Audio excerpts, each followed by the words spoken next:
It's 10 o'clock at night, and the house is finally quiet. She tiptoes to the living room, opens her laptop. Tomorrow's deadline isn't going to write itself. 5 minutes pass. Then she hears it. "Mommy, water!" She sighs, gets up, and brings him the cup he already finished once tonight.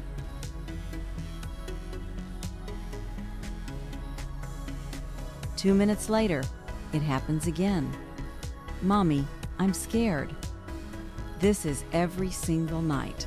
The next morning, Sarah is at the stove, trying to get eggs on the table before the bus comes. Liam is wrapped around her leg like a koala, whining, "Carry me, carry me." She says she can't right now, and he drops to the floor, screaming like the world is ending. It doesn't matter what she's doing, cooking, a work call, even the bathroom there's always crying, always clinging.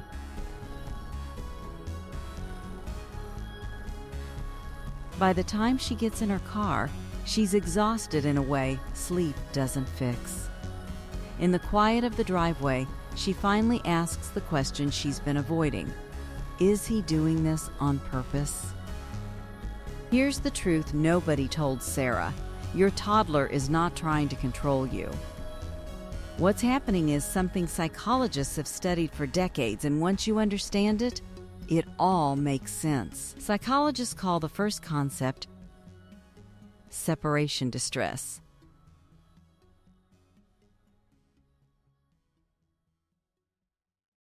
A toddler's brain hasn't learned that physical distance isn't the same as emotional abandonment. When you walk into another room, his nervous system doesn't register busy, it registers gone.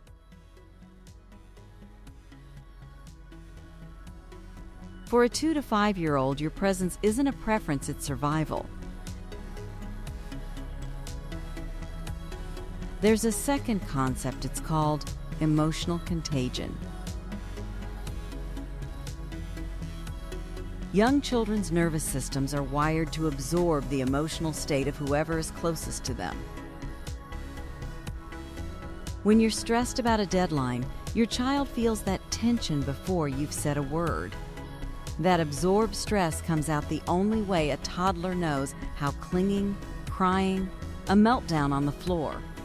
A study from Harvard's Center on the Developing Child found that toddlers can't yet self-regulate on their own. A child has to borrow a calm nervous system from a caregiver over and over. This is called co-regulation. Researchers at Yale found that consistent calm caregiving builds stronger independence by age 7. The clinginess you're trying to escape right now is actually building the independence you're hoping for later. Now here's where most parents, without realizing it, accidentally make this stage harder. This isn't about blame. When a toddler clings, the instinct is to push through and ignore it, or get frustrated and say, "I just need 5 minutes." Some parents avoid tasks altogether, doing dishes at midnight, skipping their own shower just to dodge the meltdown. Others give in completely every time, picking the child up instantly at the first whine. Ignoring the distress confirms, in his nervous system, that the threat is real, which increases anxiety over time. Getting frustrated adds your stress on top of his, making the meltdown bigger, not smaller. Picking him up instantly every time without building tolerance can keep that alarm wired at full volume. You're not doing anything wrong by feeling exhausted. You just haven't had the one missing piece. So here is what actually works, starting tonight.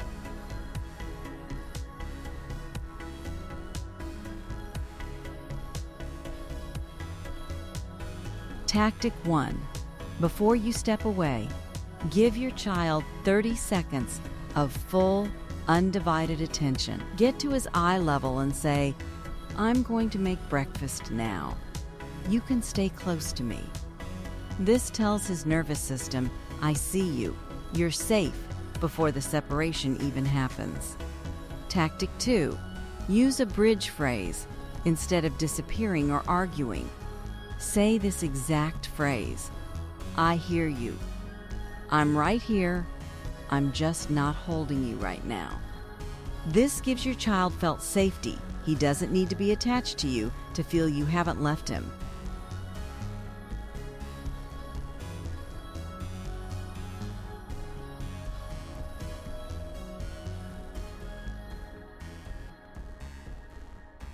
Tactic 3, the one most parents skip. Build short, predictable separations into the day on purpose. 3 minutes playing alone while you fold laundry. 5 minutes at grandma's while you grab coffee. Each small separation teaches his nervous system, slowly and safely. That distance doesn't mean disappearance. Over weeks, 3 minutes become 10, and 10 become an hour because he's learned you always come back. A few weeks later, something shifted. She let him help fold towels 3 feet away from her. It wasn't instant. There were still hard mornings, but within a month, he played independently for 10-15 minutes. Not because she ignored his needs, but because she finally understood what those needs actually were. This stage won't last forever.